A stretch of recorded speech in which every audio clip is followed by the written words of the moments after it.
Assalamualaikum warahmatullahi wabarakatuh. Selamat pagi anak-anak semuanya, sehat selalu ya. Anak-anak, sebelum kita mulai kegiatan belajar hari ini, mari kita berdoa dulu. Saya harap Mas Anto Dinoto untuk memimpin doa pada pagi hari ini. Silakan Mas Anto. Cukup. Selanjutnya Bapak akan absensi dulu kehadiran kalian. Trianto, Anto Dinoto, Ani, Danang Prasetyo, Luki Kurniawan, Bondan Prasojo, Muhammad Akbar, Muhammad Abror. Oke, semuanya hadir ya. Baiklah anak-anak, hari ini kita akan belajar tentang ruqsah. Nah, siapa yang pernah mendengar kata ruqsah itu apa? Oh iya, pintar. Apa Mas Anto? Iya, ruqsah itu berarti kemudahan ya. Terus Rianto apa? Kelonggaran? Iya, betul. Jadi anak-anak, ruqsah itu bisa diartikan keringanan atau kelonggaran, atau bisa dikatakan kemudahan. Kemudahan dalam apa? Dalam ibadah. Sedangkan secara istilah, ruqsah adalah perubahan hukum karena sebab tertentu dengan tujuan memberikan kemudahan dan keringanan. Itu adalah makna tentang ruqsah. Setelah mempelajari makna ruqsah, maka kita akan belajar tentang dalil ruqsah secara umum. Dalilnya disebutkan dalam Quran Surat Al-Baqarah ayat 285 yang bunyinya yuridullahu bikumul yusra wa la yuridu bikumul usra, yang artinya Allah menghendaki kemudahan bagimu dan tidak menghendaki kesukaran bagimu. Dan hari ini yang kita fokuskan adalah ruqsah dalam sholat. Dalilnya ada di mana? Di dalam Quran Surat An-Nisa ayat 101. Wa idza darabtum fil ardi falaysa 'alaikum junahun an taksuru minas shalah in khiftum ayyaftanakumul ladina kafaru innal kafirina kanu lakum aduwwan mubina. Yang artinya, dan apabila kamu bepergian di bumi, maka tiadalah berdosa kamu mengqashar sholat. Jika kamu takut diserang orang kafir, sesungguhnya orang kafir itu adalah musuh nyata yang bagimu. Kemudian dari ruqsah sholat dalam hadis, disebutkan dalam hadisnya dari Imran bin Husain, ia berkata, saya menderita penyakit ambeien.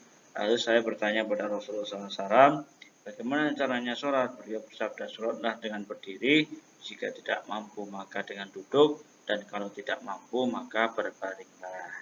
Itu terkait ruqsah, di dalil tentang ruqsah. Selanjutnya, setelah kita belajar tentang dalil ruqsah, maka kita harus belajar tentang alasan diperbolehkan ruqsah dalam sholat. Yang pertama, tidak mampu menjalankan ibadah karena sedang sakit, kemudian dalam perjalanan atau musafir, kemudian keperluan mendesak sekali, misalnya terjadi peperangan ya, kemudian hujan yang sangat lebat, maka kita boleh mengqashar atau melakukan sholat dengan cara yang disunahkan Rasulullah Muhammad SAW. Kemudian selanjutnya adalah ketentuan ruqsah dalam salat menurut madhab Hanafi dan Maliki. Setelah kalian membaca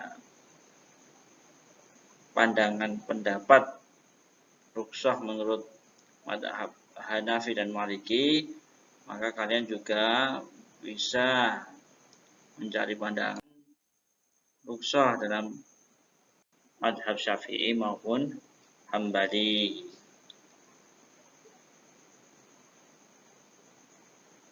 Nah, setelah kalian mempelajarinya, maka dapat disimpulkan bahwa secara umum keempat madhab ini sepakat bahwa ruqsah adalah suatu keringanan yang diberikan oleh Allah atau syariat dalam situasi tertentu seperti sakit, perjalanan jauh atau kondisi darurat lainnya. Namun setiap mazhab memiliki penekanan yang berbeda dalam penerapannya. Mazhab Hanafi lebih fleksibel dan memberi ruang lebih besar untuk rukhsah. Kemudian kalau mazhab Maliki cenderung lebih hati-hati dalam menerapkan rukhsah dan menekankan untuk maslahah umat. Kemudian mazhab Syafi'i memberikan ruang bagi rukhsah dalam kondisi yang sangat darurat dan sulit.